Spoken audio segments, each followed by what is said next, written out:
Hey everybody, welcome to the Ronline Report. Today's guest is somebody I've known for a few years. First introduced to him by his coach, Justin Miller, at the New England Championships in 2015, where I saw him win the middleweight and overall title, which is pretty rare for a middleweight to win the overall at any show, but especially that show. It's a big regional show, and I've been following him ever since. Saw him turn pro last September in Pittsburgh in Classic Physique, his first show in Classic Physique, I might add, at the North American Championships.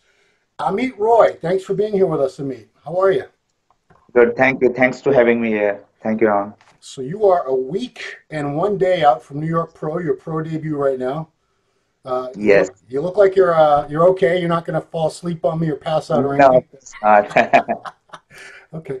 So, yeah, I've interviewed you a couple times, actually just once, but I don't know anything about your real background. So I know you're from Bombay, India. Bodybuilding has sort of a precedent there for sure. In fact, I want to know, are you related to, there was a Mr. Universe back in 1951 named Montosh Roy. It'd be crazy if he was like your uncle or your grandfather. Is he? No, No. he's not. But he's from the same state from my mom, actually born and raised there. Okay, Bangladesh. Uh, No, not Bangladesh. It's a no? West Bengal. Okay. Also, I don't know if you realize, because you're going to be probably in the Mr. Olympia this year in the Classic Physique division. That'd be only the second time that I'm aware of that someone from India has ever been on an Olympia stage, and the last time was 1989. Do you ever heard of a guy named Prem Chand? Premchand Degra. Prem Chand Degra, who was Mr. Universe also? Nine Yes. times Mr. India in a row. Wow. So, Yeah. He's the most famous guy in India so far. yeah, I remember seeing pictures of him in the magazines because that's late 80s is when I started following the sport. And I was Yeah. like, wow, a bodybuilder from India. But you actually have a pretty decent bodybuilding tradition in India. So when you were growing up, were you aware of bodybuilding? Were there bodybuilders and gyms around? No, actually, I'm not from basically Bombay, but I moved to Bombay in 2005. But I'm basically from Delhi, which is the capital of India. Yeah. But when I grew up, I never heard about anything bodybuilding, not fitness, because my family is not into fitness. And entire my father's family, my mother's family, they're into goldsmith. My father's family side is all into business, the goldsmith. Yeah. So I never Goldsmith. been They're into any. goldsmiths. Is Yeah, that what you said? yeah, Oh, wow. Cool. yeah. So they all are a goldsmith. So I never been into fitness, never, because I came into this bodybuilding world because I was very skinny guy, very tiny, very small. When I was, I think, 16 or 17, I was 4 feet and 8 inch height. I Wow. was 80 pound of, total 80 pound Yeah. at that time. So I was so skinny, so I was very depressed, and people are used to bully me. My friend used to bully me that, oh, you're so skinny and that. So I want to just go to gym to look good, not to into something about doing bodybuilding contests and everything. So I did like 3, 4 years, and I started feel like I have my chest grown, a little bit. So I get excited, and then I went to some bodybuilding show first time. I think it was 2000 something. Then I see, like, you know what, I need to compete because I want to look good like them. That's how I started my bodybuilding career. So where did you get your information? I mean, there was internet back then because you're a fairly young guy. Is that where No, there's no no? internet, there's no TV in my house at that time. Wow. Okay. So how did you know what you were doing in the gym? It's nothing. I was just I have one trainer in my gym when I started. He taught me a little bit like how to do it. That's it. And then somehow, I don't know, it was in me because I was so desperate to look good. I just started working on, maybe I was doing wrong at that time. I don't know, but I just know I was lifting really good. Yeah. Now, I know a lot of people in India are vegetarians. Were you a vegetarian back then? No, I'm always non because I'm Bengali. Yeah. So I'm always eating fish and eggs and have meat, everything. So there's nothing vegetarian. Yeah. So when you started training first couple years, what kind of results did you get? I'm sorry. Oh yeah, what kind of results did you get the first couple years? Did you notice some good Uh, results? not not much because I was eating only whatever my parents gave me the food like 2, 3 times a day. Yeah. So I didn't know about the diet and everything, whatever eggs, sometimes fish. So how did you go from there to starting to compete? Huh?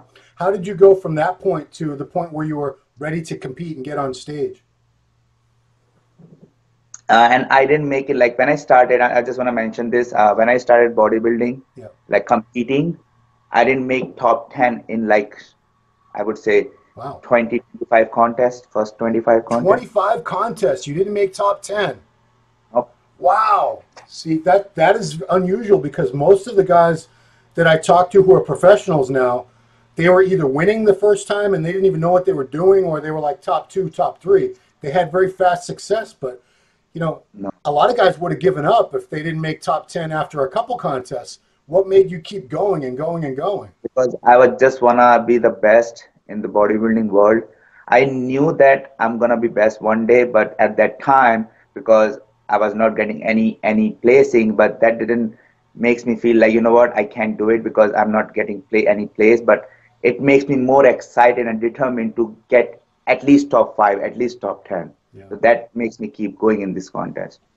So, did you eventually get some good coaching over there? Somebody who could show you what to do? Little bit in Delhi. There's a my coach was his name is Surinder Gogi. It's a very famous gym. It's called The Gym in the Delhi, Yeah. and he makes all the like top contender from India. Yeah. But at the time, they didn't put me like focus on me because I was just started like a new beginner, you know. Yeah. So I just keep doing it. Then finally I moved to Bombay because I knew that Delhi was not the state where I can actually establish myself as a bodybuilder because they were not paying attention on me. Yeah. I was very, you know, skinny and then just a beginner. So I went to Bombay, and then from there I started like when I then I started bodybuilding, and then I get information from internet, you know. Yeah. Then I did started training with some, you know, online training, you know. Yeah. The first online training I started with Chad Nichols. Oh, wow.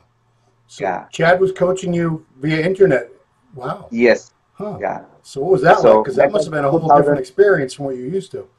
Yeah, that was in 2011 though, not before that. Before that, I was doing my own shit. Yeah. And when I started, like first show, it was 90 pound. Wow. Wait, 90 pounds? Yeah, the first show. I was teenager at the time. This isn't kilograms. This is pounds. 90. Yeah, this is pound. I'm Wow. telling you in a pound, you know. And how tall were you at that time? I think 4 feet 8 on 10 inches. So when did you're about 5'5" right now, 5'6", right? I'm 5'5.5". So this is always fascinating. When did you grow? Because I got a son who's 18 and he's 5'5.5". Maybe there's some hope for him. What's going on? I go later on somehow. I don't know why.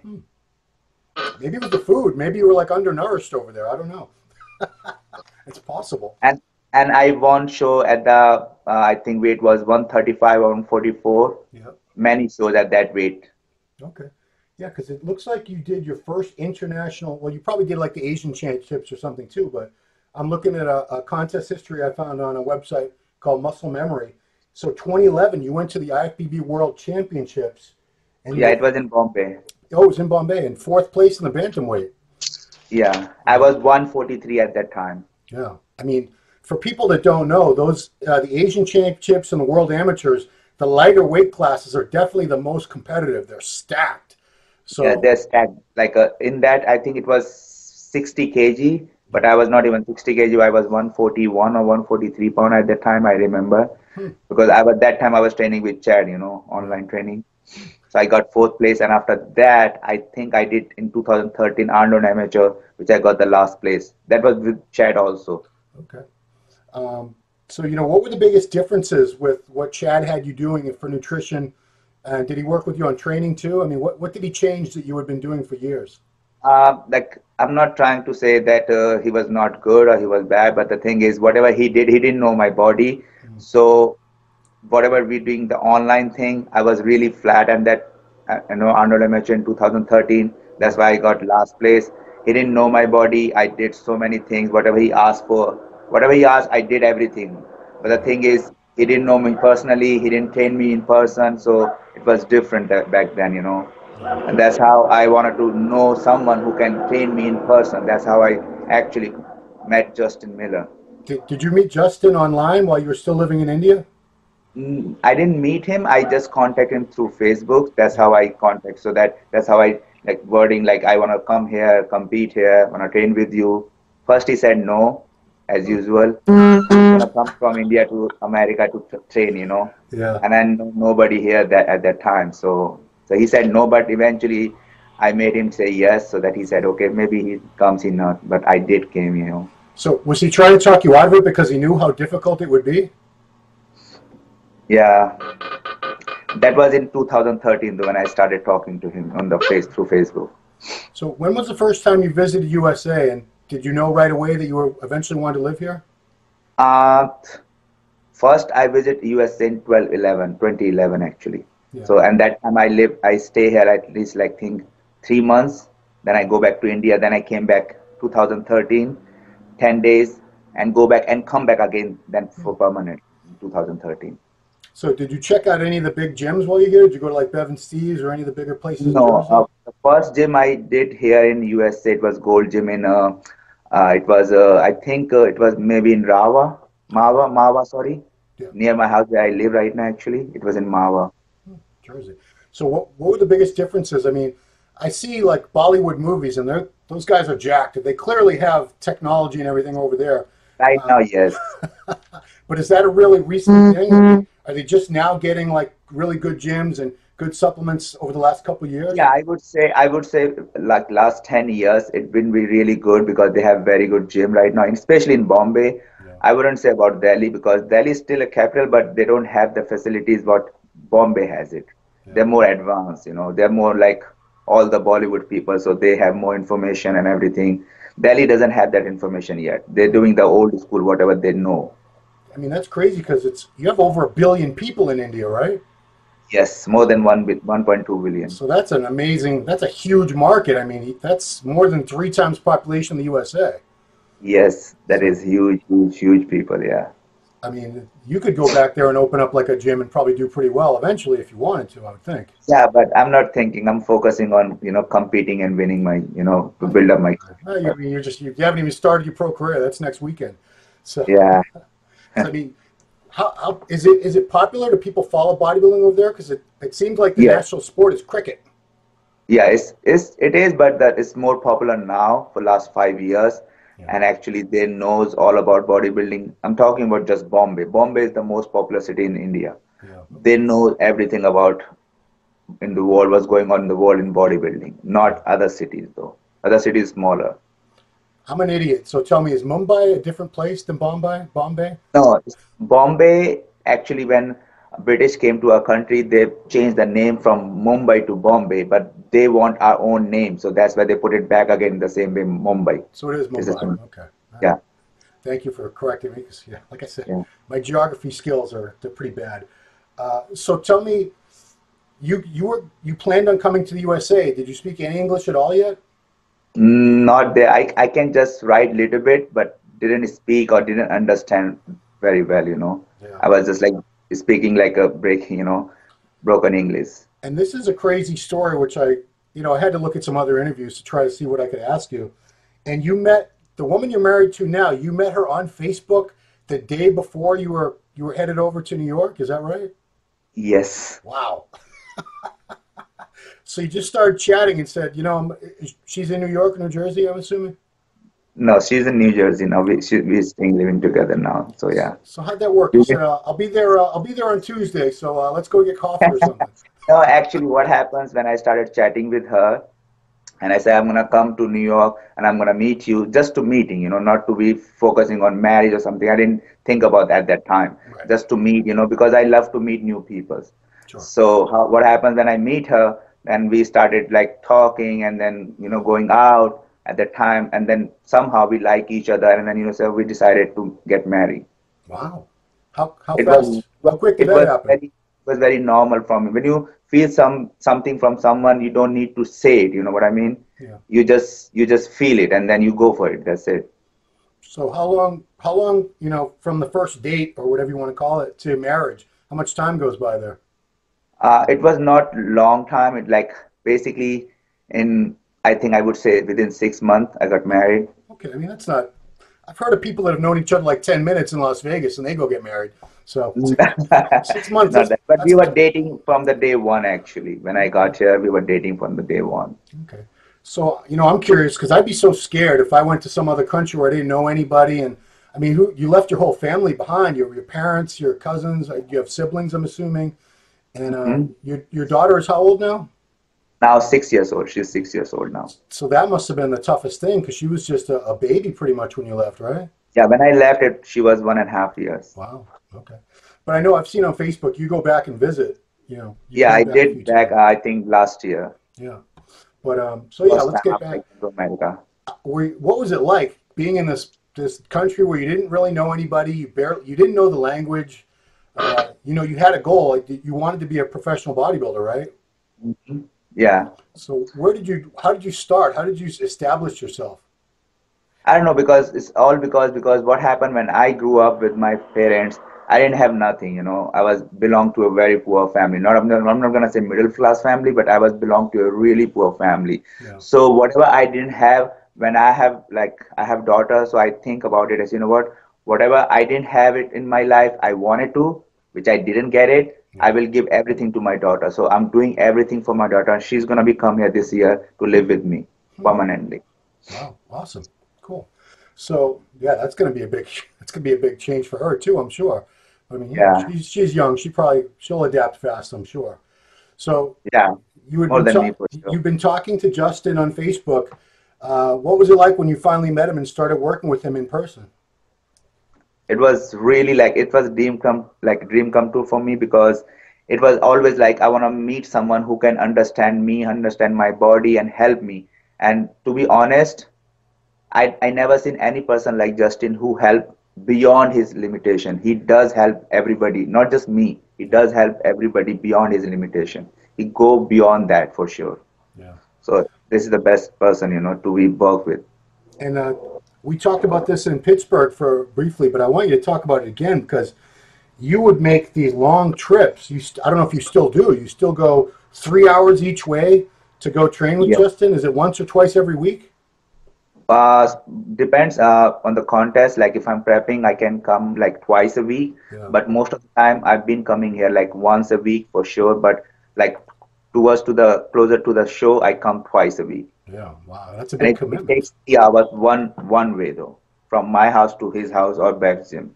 So that's your whole day, basically. Yeah, I actually left on the house like somewhere 9:30 to be here 12:30. By the time I finish, go home to 11 in the night. Sometimes depends on if I catch a bus on time or if I bus late, transportation. Yeah. Sometimes I got home 1 o'clock in the morning, Wow. depends. Because Justin's not just doesn't just handle the nutrition and everything. He actually trains with you, right? Yes. Yeah. I mean that's not every prep coach does that. Oh, That's an extra he's the level. best, He's the to be best. honest. Yes. Stick your head in there, Justin. Let's see you. Justin is here. I know. What's up, What's up, Justin? Ron? How are you, Justin's buddy? Justin's killing this New York Pro this year. Let me tell you. We hope. We hope. We hope. So yeah, let's go back to competing. You started competing and you weren't yet a citizen.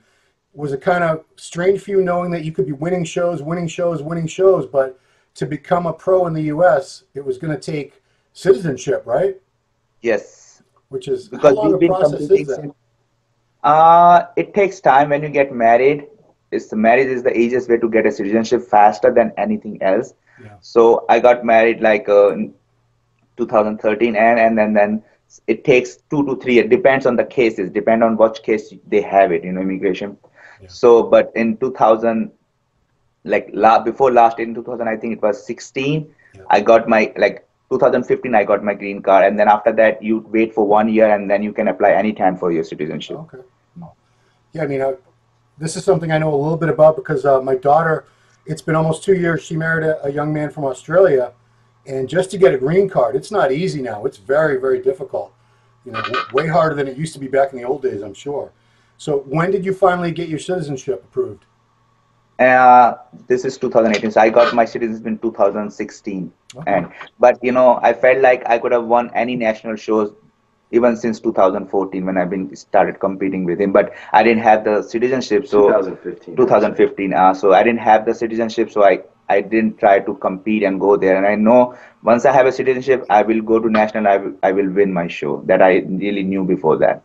I That mean, had happened in you came 2000. close. You took second at the welterweights at the Arnold that year. You have to win I think you still have to win the overall, I think, at the Arnold Amateur to turn pro, right? Yes. You lost to a fat guy at that time, Ron. Fat guy. Yeah, I came second in 2016 Arnold Amateur. It was the worst call I've ever seen in my entire life. He was shredded to the bone, the nastiest he's ever looked. Nastier than he was for the North American. Wow. That was his best look because of the injury last year and stuff. Right. So we're hoping to outdo 2016 Arnold, but he murdered the whole field. And so I thought he actually peaked so well for the finals. I said, you're going to win this overall. You're going to take it to that super heavyweight who ended up winning. Yeah.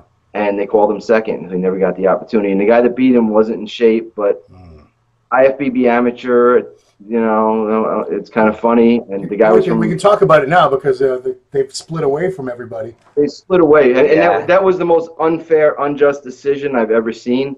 And to make it worse, what was really hard, and this, I'll tell you something special about Amit. His father died 3 weeks before the contest. Sorry. And he was unable because of the prep and the distance and the money. He was unable to attend his father's funeral. So he shaved his head as a sign of respect that they do in India, and mourned his father and wanted to mourn his father in part by winning the Arnold because his dad said it was his dream. He always knew that he would win the Arnold. So we would hopefully go there to turn pro. We knew we'd have to beat the bigger guys, but I brought him in really tight for the prejudging. Killed the field, and then filled him up for the finals. I said, let's just drink as much water as you can and hope for the best. And he woke up 5 pounds bigger, exploding, nasty. I thought he would win the overall, or he had a good shot at least. And they gave him second. And I was so irate. I was so mad because it was the most unjust decision. I've seen some bad ones, right? Sure. But that was unfair. And we were back to the hotel, and I was fuming mad. And to this guy's character, he stopped me on the street. He said, bro, he's like, look at me. Understand something. This wasn't my day. It's okay. You know, another time is my time. It's meant to be. The universe is smart, and things will be okay. Let's just go relax, forget this, put this behind us. And we got back to the hotel room, and I said, okay. I was so amazed by his poise at that moment, especially what he'd been through. I got a text message from Kai Green, who was competing. Right? He was competing that year, so it was like shocking.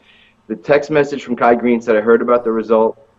Please tell Amit that one bodybuilding show does not a career make. And this sport is not a sprint. This sport's a marathon. And there's sometimes things happen that aren't fair and this and that, but it's one show. And he's like, please tell him that message for me, and I'm sorry that happened. Wow. So it was kind of like, wow, you know, and there was even other things that happened that I won't share in that Arnold, where it's very personal for him. But I grew a lot of respect. I always had respect for Amit, but I grew a ton of respect seeing what he went through and how he handled it and how he kept a smile on his face and how he kept positive. And I just said to myself, I have to help this guy reach his dream. And when he first told me he wanted to become Mr. Olympia, that was his first message he sent me on Facebook. Wow. He was 140 pounds. There was no classic division, and I said, you know, you're delusional. You're gonna get hurt. Even if you could gain 70 pounds of muscle and stand next to Flex Lewis, like, you might die trying to get there. Your body's not built for that. And he said, okay. He goes, I appreciate it. No coach has ever mentioned to me about health. That's why I want to work with you more. And I will tell you something. I will do this, and I will be Mr. Olympia, which I thought he was crazy. But he's like, I will do this help with you or without you, but I really, really want to do it with you, and I feel like you could help me, and will you please help me? So I said, fine, you know, and I said to Reed at the time, I said, who's this crazy Indian guy that really believes he can win Mr. Olympia? He's 140 pounds.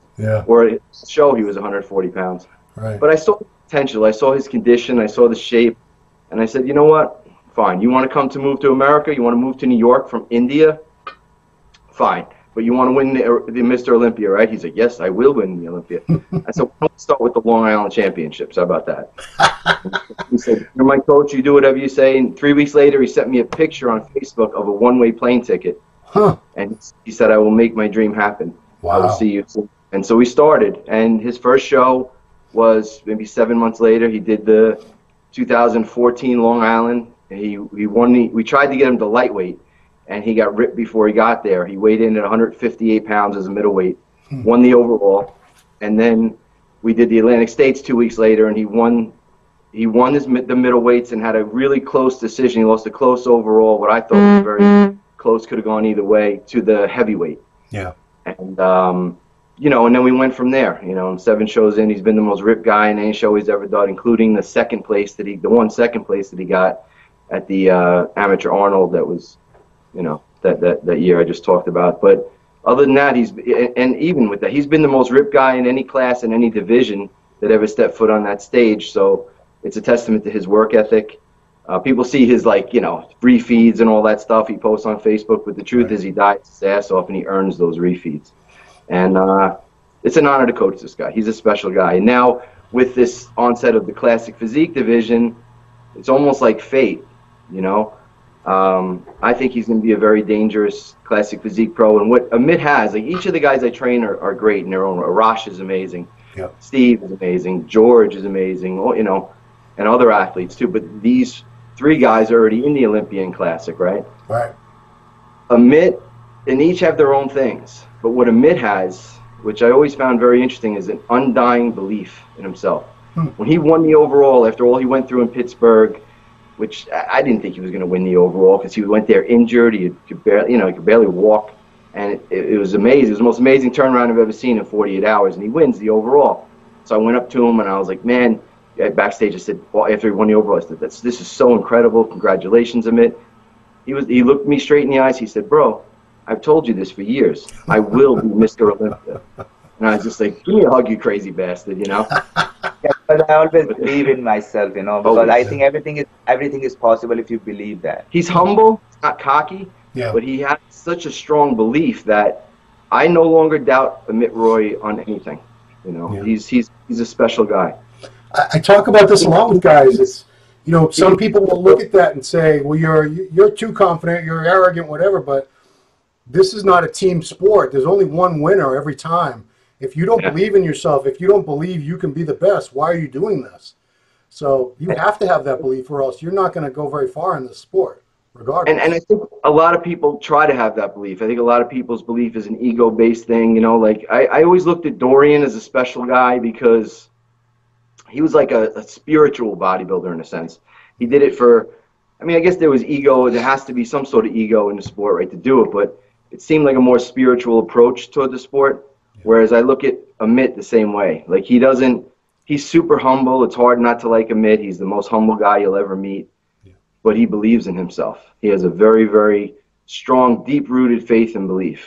It's not phony. It's not trying to pump himself up. It's a quiet, strong belief. And he has a strong purpose. He wanted to change his life, the life of his daughter. Now, his mom is in India, after losing, his dad, and he wants to improve the life of the my people, family, of the people around him, and that I think gives him power. He's not doing it to be famous or to go to Hollywood or to like Dorian said, go to Hollywood or any of that kind of stuff, right? Yeah. He's not looking to be cool and be with the hot chicks and the fancy I just want to be be happy with my family around us. That's it. He has a different reason for doing bodybuilding, and I think it gives him power. So let's talk about last year. That was a big breakthrough year for you.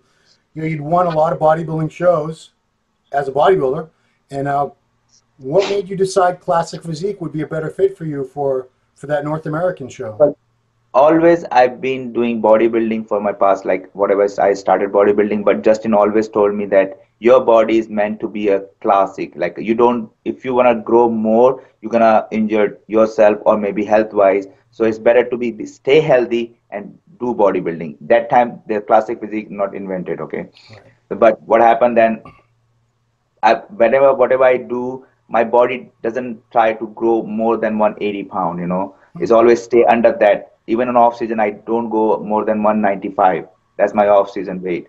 So he understands my body really good, and he told me every time that your body not meant to be like 200 pound or 212 pound, Yeah. So why we go that route and try to ruin your health? Stay healthy, come down and stay whatever your body is telling you. Listen to your body and be the best in whatever the weight you have.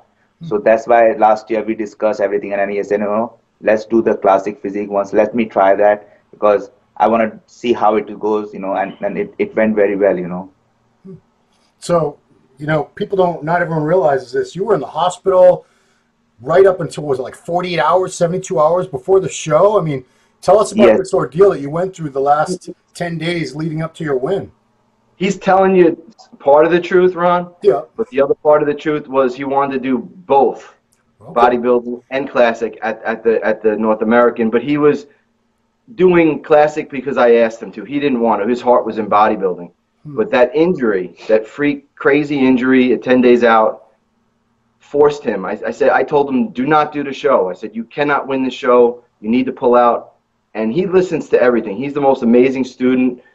But he'll do anything I tell him. And he said, I'll never forget this conversation. It was the day after he was released from the hospital, and his wife was crying. He wasn't released. He basically escaped from the hospital, from what I understand. Walked out. Yes. Yeah, I walked out. They didn't want me to go out, from hospital. And I was concerned. And I said, Amit, there's no way you're going to be your best. You have to pull out of the show. And he said, bro, listen to me one thing, I said, okay, Amit. He said, I've listened to you for 4 years. I never question anything. I do everything you tell me. You know that. And I always listen. I said, yes. He goes, now you listen to me. Like, okay. He said, I'm competing in the North American. He goes, I'm getting in that car, and I'm taking the ride with you and Steve Lorius, and I'm competing in the show. Even if I can't walk well enough and they have to carry me, help me walk on the stage. This is his exact words. Even if they have to help me walk on the stage, he's like, I have nothing left. I've exhausted myself mentally, emotionally, physically, financially. He's like, I have nothing left. I've given my all to this competition, and I have to follow through and finish. Even if they have to help me on the stage, even if I get last place at this show, I am going in the car and drive with you to Pittsburgh with Steve, and I'm doing this competition. Because I just want to compete no matter what the outcome is going to be, because I worked so hard for that contest, and I didn't want to feel like I cannot even go to stage. That was my dream.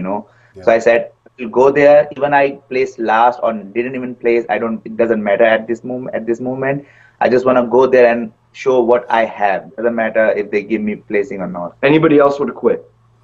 Justin, it must have driven you crazy, because you were sending me pictures of him. I know what he looked like, 2 or 3 weeks out from the show, and I know he didn't look like that at the show. So you had to be like tearing your hair out, seeing about 80%, 85% of what he could have looked like had he not torn his glute 10 days out and been in the hospital with a morphine drip and all this crap. He looked good for the show. Not as good as he could have been, no. Yeah. Not as good as he should be in 9 days, no. But he looked good enough to win the overall against some 100-something good bodybuilders, good classic bodybuilders. Right. But what amazed me, Ron, was that we got back to the hotel on after the weigh-in. It was a crazy story. Steve Lorius drove the last couple hours into Pittsburgh with the pedal on the floor. We were in a rush for time to get to the weigh-in because Amit was cutting weight the whole ride. He had besides cutting weight earlier to that, he couldn't do cardio or exercise, so he had no way of losing weight. So he's sitting in the sauna with a rubber suit. Then he got in the car with the rubber suit on in 3 layers, sweating the whole way to 8 hours to Pittsburgh, and suffering. Eyes rolled back in his head like he was. I still have hurting. pain in my glutes at that time. Really? Yes. Okay. Yeah, I would imagine. We weighed in. We had there were the last 2 to weigh in that day. It was Wednesday. Steve Lorius. The show was Friday. There were the last 2. Then they said, okay, that's it. They closed it. It was like 8:02. We arrived. PM. They stopped the date. So we go. Hold on. Crazy. And we get back to the hotel, and he takes his stuff off, poses, and his entire, was it the right leg? Yeah, the right leg. The entire right leg was smooth. Not one cut, not one vein. And he walked into I was like, oh, it's not so bad. He walked into the kitchen. I grabbed Steve. I said, Steve, he's not even going to make top call out. I was like, I feel so bad. He's like, you never know, coach. You could turn around. And fuck. I've never seen a bigger turnaround in 48 hours. And like the next day he woke up, I was like, holy shit. I said, Steve, come here. Look at this guy. Look at this guy, Yeah. And he started to come back, and he got better and better to the point where he was the overall winner. Yeah. And deserved it. I thought a clear-cut, very easy win in a sense, but he wasn't his best. Right. So that's what we're excited for now. Extra credit for Amit. Steve is phenomenal, Steve Lorius. Steve didn't even win his class at that show. And Steve didn't have any injuries as far as I know. So pretty amazing that Amit went through all that and still was able to win the overall, because that was a really good classic lineup at that North American. Some really great guys in there. Yeah. Can you hear us, Ron? Yeah, I can hear you. I can see Amit. Yeah, everyone looks good. We're still there. Can you hear us now? For some reason, the call's lower. Is our volume okay? Yeah, you sound fine to me. So you can hear me okay? So, Amit, can you hear me okay? Yeah. Okay. So, yeah, I mean, winning would have been great anyway, but for you to win after all that, it must have been even better, because you know you went through hell on the way to that show. Yes, it was really like I was so excited just to get my pro card when I won my class. I didn't even think about winning overall at that time because I was so excited just to get my pro card. I was so happy, but somehow I just, pull out the overall also after that. And then I was like, see, I did it. Yeah. I think we interviewed you before you even won the overall. I'm pretty sure Yes. we did. And yeah, and you called it. You said go win that overall. And you said that go win the overall. We know you're gonna win, but I'm not gonna, disrespect any athlete. But you just go and win the overall. I mean, I've been to a few shows. I usually have a pretty good idea of how things are going to shake out. But you knew right then in that interview. I said, Amit, you've been a pro for like 3 minutes Ron, here. hold on one sec. We're trying to turn the volume up, okay? Yeah, go for it. There was a call that came in, and somehow we lost your volume. Oh, okay.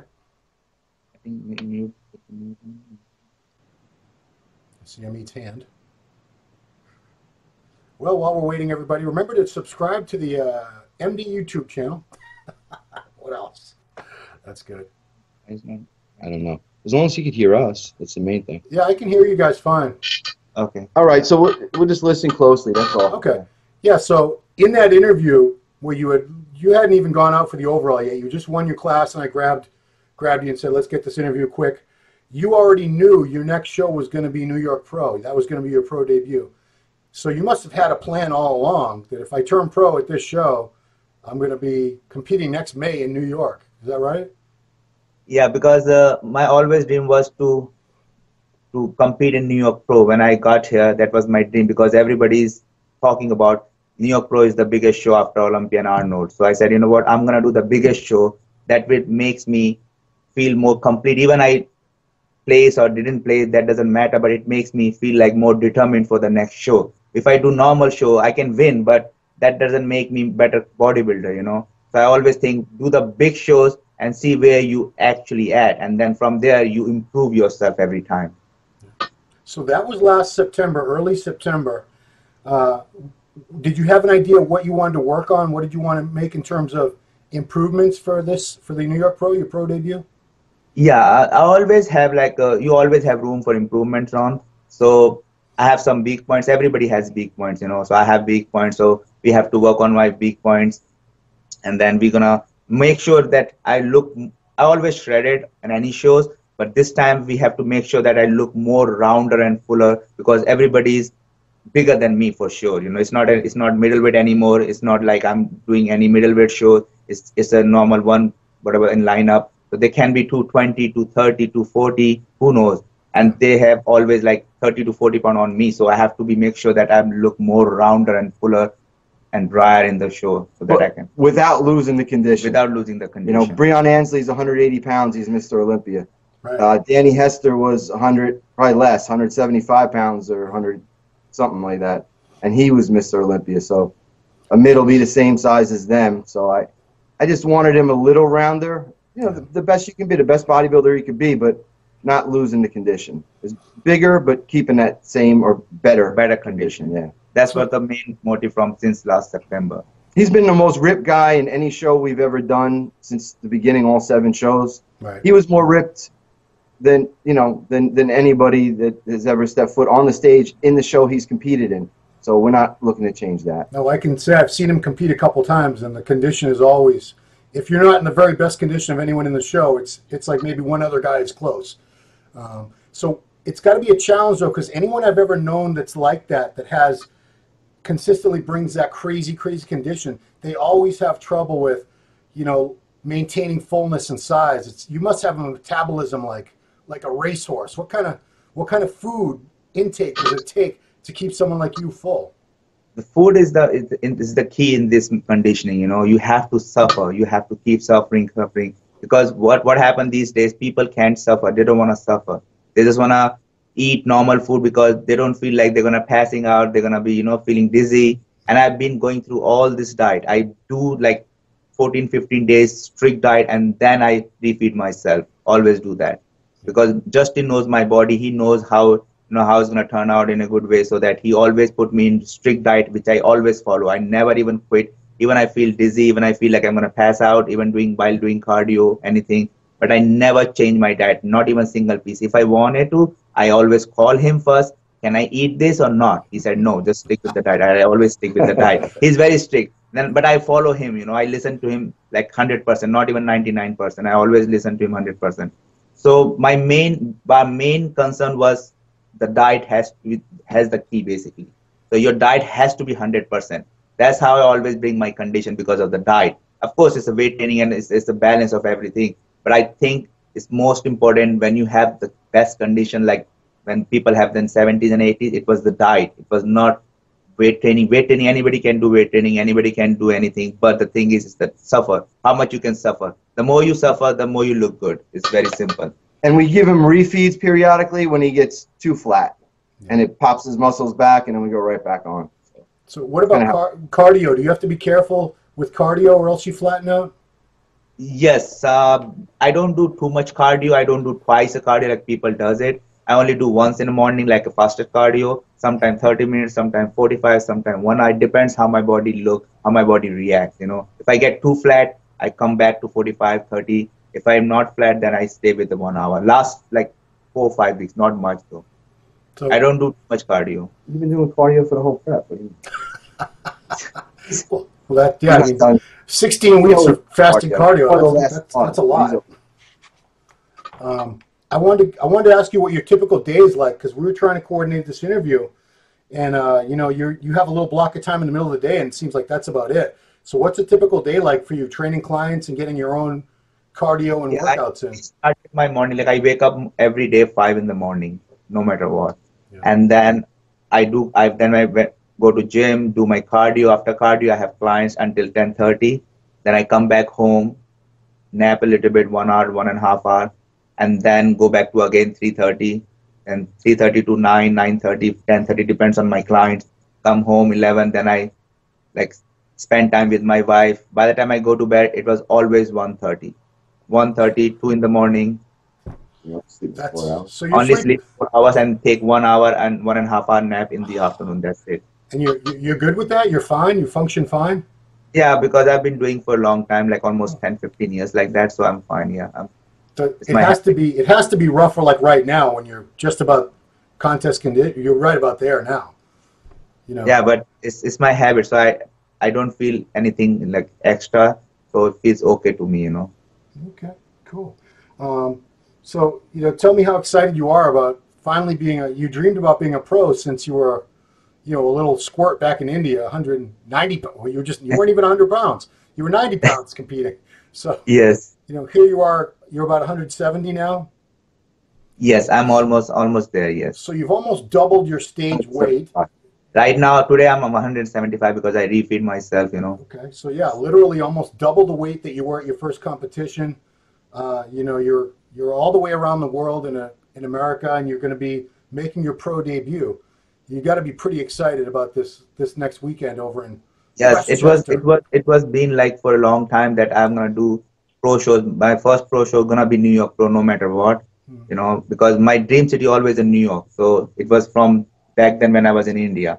So when I got here, so New York Pro was the best show. So I told myself that whenever I get turned pro, first show will be my pro debut, will be my New York Pro, no matter what. I'm not gonna do any other show before that. So I'm really, really excited for this show. It's like dream come true, for me, basically. So it seems like you're the type of guy, and Justin too, that really plans things out. So I know you got to have a plan. So let's say you win New York Pro. What do? Do you shut everything down to Olympia, or maybe jump in another show too? No, after winning New York Pro, I'm gonna just do Olympia. I'm not gonna do any shows. All right, let's look at Plan B. I hate to say it, but say you get like second or third in New York Pro, would you jump in maybe Toronto? No, that if let's say 1% chance, if I'm came second or third or whatever position is there, then I'll do Tampa. Okay. Okay. Yeah, we'll have to regroup and come back and do something before the Olympia, probably like a Tampa or something. But we're in a philosophy of like, and you never know what happens in a sport because obviously, you know, Right. look, you know, you can look the best and not win. You can you trip and fall and split your head open, you not make the show. You know, any crazy thing could happen, right? This is, we know, it's been around the sport forever, Ron, so we know. But it's almost like we're in a burn the boats philosophy. You know, like the you know, the warriors that tried to take the island and always failed, and then the you know, the captain came in and he said the one last time he had one standing order that would change the outcome. And when they came to this island, and the warriors on the island always fought them off, and they jumped in the boats and left, and it happened for centuries. No one could ever conquer that island. The one captain was smart. He got them out of the boats, and he got them onto the land. And his one standing order was burn the boats. Wow. So that's kind of what we're, you know, where we're at for this.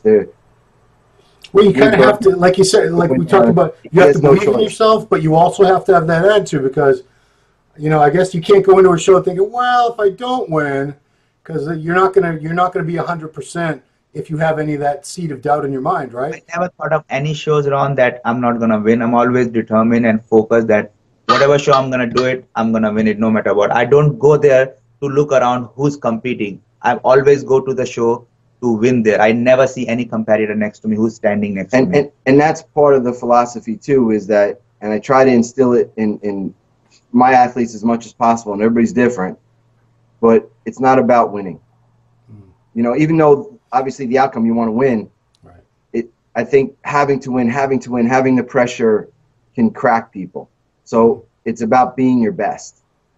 And he's going there to win, but he's not concerned of who else is there, what's going on. He's just focused on being the best. Being the best I can ever have, you know. Yeah, that's best, always like the that. best Amit Roy yet. So that's... Well, because I love to embarrass Justin, I'm going to ask the same question I asked Steve Laureus last week. Amit, what makes Justin a really good coach? He has everything. I think like he just doesn't only train client or train any athlete. He works with their diet, their health. More concerned, he's more always concerned about health, because every other trainer doesn't concern about health. They just tell you, take it, do it, and just go win. He said, no, winning is not the important. Your health is more important. Win, but be healthy. You know, that makes him more different than any other trainer in the world, actually. You know, because if you're dying and winning doesn't make any sense. But if you're healthy and you win, that makes you champion. Yeah. Because, I mean, if Justin didn't care about your health, he'd look at you and say, let's make you a 212. Let's get you up to 240. We'll diet you down to 212 no matter what it takes. And, you know, you might live a few years. Who knows? Yes, that's because, let's say if I tell this to any other trainer or coach, say, I want to do 212 because I always want to be a bodybuilder. Yeah. They will put me on a lot of things and then, you know, go do 212 because they are always making money. They're always all about money and their names. Justin is the guy, only trainer or coach who doesn't think about money. He thinks about his athlete. He always think about his athlete, how he's going to do with a good health, not about the money, not about he's going to get famous by, let's say if we're winning any shows, he's not worried about he's going to get famous. He's worried about what we can achieve because he actually live his own dream through us. So he thinks we are his family, not his athlete, not his client. You know what I mean? That makes him totally different than any other coach or trainer. Well, you pretty much reiterated everything Steve Laureus said last week, so it must be true. Cool. It is. Yeah, no, I know. Justin's a good dude. Well, that's all I had for you, sir. Justin, you want to add anything to that? No. No, that's fine. I appreciate that. Thank you. That's the nicest compliment an athlete could say. So I'm hoping to get one more Justin Miller client on before the show. If you're listening to this, Jonathan De La Rosa, give me a call, Jonathan. No, I'll call you. Don't worry. But appreciate all the time you guys both took today. Amit, you know, I've been following you for a few years. I'm very much looking forward to seeing you up on that pro stage for the first time. It's going to be a good time, good show. I love the New York Pro. It's just a cool atmosphere. Maybe two other Olympia champions. I mean, two other New York champions. Who am I forgetting? This. You got Steve in the 212. Yeah. You got Jonathan in the Open. You got Amit in the Classic. Am I leaving somebody out? No? I actually, maybe not. Maybe it's just 3. I don't know. Okay. Or maybe there's a surprise coming. Who knows? You're so cryptic. I guess we'll find out. Everybody stay tuned. Thank you, Ron. Thank you. You're Appreciate welcome. your time. And then, thank you, guys. Best of luck in this last week of prep. It's a special time for anybody. Things can really change, and hopefully they're all going to change for the better. Going to come in nice, crisp, full, and walk away with the win. I really hope you do, sir. Cool. Yeah, thank you. Thank you, Ron. Thanks, guys, for the Ronline Report. This has been Amit Roy. Thanks for watching.